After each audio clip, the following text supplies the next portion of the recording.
What's up? Yeah, I mean, this is us right here. So, that's us right there.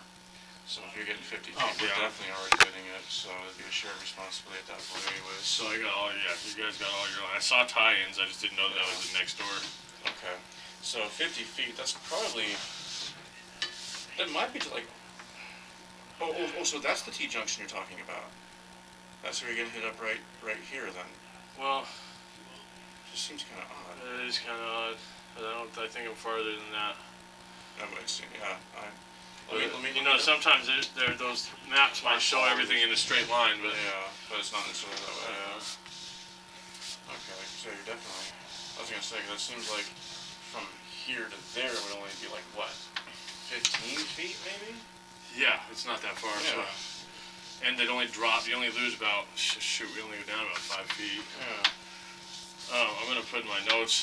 Okay. The only way to ever access your sewer would be to put it. You have to have. There's no clean out in the whole house. So you gotta use every Definitely time. gotta get it put in.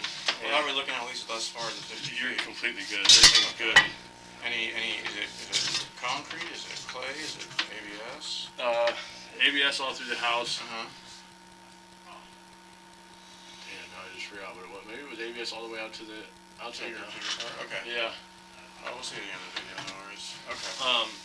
But yeah, and what I was gonna say about no matter what you do, you won't be able to do very many things to service this sewer line with this access point.